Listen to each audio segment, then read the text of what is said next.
দীপ শিকদারকে তোমাদের হাতে পুরস্কারটি তুলে দিচ্ছেন সম্মানীয় শিক্ষক শ্রী কলিমুল্লাহ মোল্লা মহাশয়।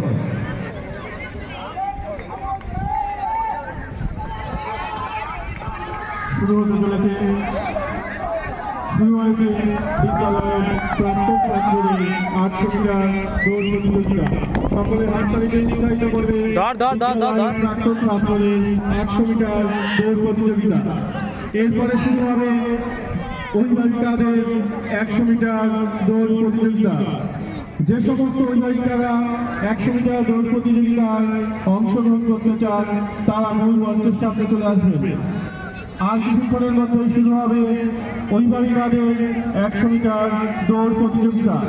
যে সমস্ত অভিভাবিকারা 100 মিটার দৌড় প্রতিযোগিতায় অংশগ্রহণ করতে চান তারা মূল মঞ্চের সামনে চলে আসবে। চলছে প্রাক্তন ছাত্রদের 800 মিটার দৌড় প্রতিযোগিতা।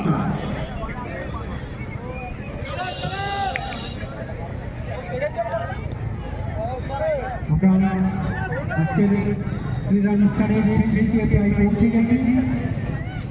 এরপরে শুরু হবে অভিভাবিকাদের 100 মিটার দৌড় প্রতিযোগিতা। যারা অংশগ্রহণ করেছে নাম লিখিয়েছে তাদের সঙ্গে আরও যদি কেউ আসতে চান যারা দাঁড়িয়ে আছে আমাদের টিমকে এসে নাম নথিভুক্ত করে দেন। অনূর্ধ্ব 17 বছর বিভাগের রাজ্যতে প্রথম সবুজ সাহা, দ্বিতীয় প্রীতম বিশ্বাস, তৃতীয় সমীর বিশ্বাস তোমরা মূল মঞ্চের সামনে উপস্থিত হবে, তোমাদেরকে পুরস্কৃত করা হবে। অনূর্ধ্ব 17 বিভাগে লং জাম্পে প্রথম সবুজ সাহা, দ্বিতীয় প্রীতম বিশ্বাস, তৃতীয় সমীর বিশ্বাস তোমরা মূল মঞ্চের সামনে উপস্থিত হবে, তোমাদেরকে পুরস্কৃত করা হবে। পারতাম না আমাদের হাতে পুরস্কার তুলে দেবেন বিদ্যালয়ের সম্মানীয় শিক্ষক মাননীয় শ্রী ফারুক আব্দুল্লাহ মহাশয়। বিদ্যালয়ের সম্মানীয় শিক্ষক শ্রী ফারুক